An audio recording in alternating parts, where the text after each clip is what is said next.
Hello, and Fear the Walking Dead's back from his little break, and we just got episode 15 of season 6 called USS Pennsylvania, and this is surprisingly enough a Strand episode, but I'm just going to say, the two main characters, there are basically every character's in this, like you have everyone who's on the actual submarine, you have the Dories, I'm going to say both Dories, you have Dwight and Sherry, and you have Grace.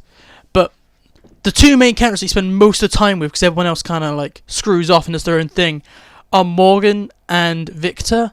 And it flip-flops between which character's the main character. Like, they obviously didn't know who to make the protagonist. And it's meant to be Victor, but sometimes it feels like a Morgan. Like, the first half is like, it feels like a Morgan one. And then it feels a bit like a Strand one. Then it feels a bit like a Morgan and Strand one again. It's really weird. They obviously didn't know what to do. That's not the only issue of this, though, that they don't know who the protagonist is.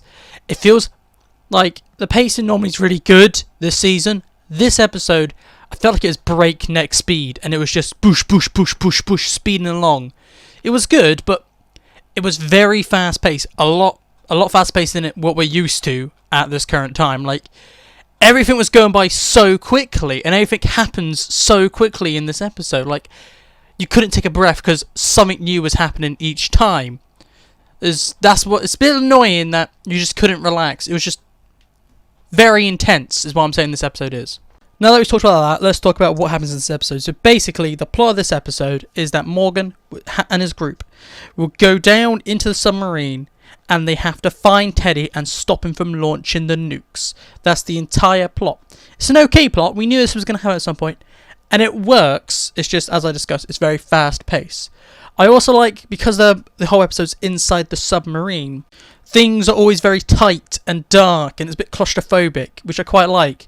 Some of they do a few jump scares for the walkers, which is like, hey! But we've already watched, like, combined 17 seasons of all the Walking Dead shows. Nothing's going to scare us at this point, but they tried, and it was a little failure, because we're nullified to anything. But one thing that annoys me is that they all go into the submarine. They split up so easily.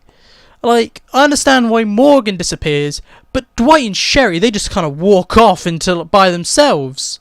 I can't live John and June just standing there going like, where is everybody? And that's all I actually see of them, which is kind of annoying. Some really cool things and sad things about this is that one cool thing is we get radioactive walkers back from season 5. Like, sad thing is it's dealt with very easily, but they're technically back, which is like quite cool because I quite liked a type of walker. We get them back. And if Tay's plan works, we'll get tons of them, which would be cool.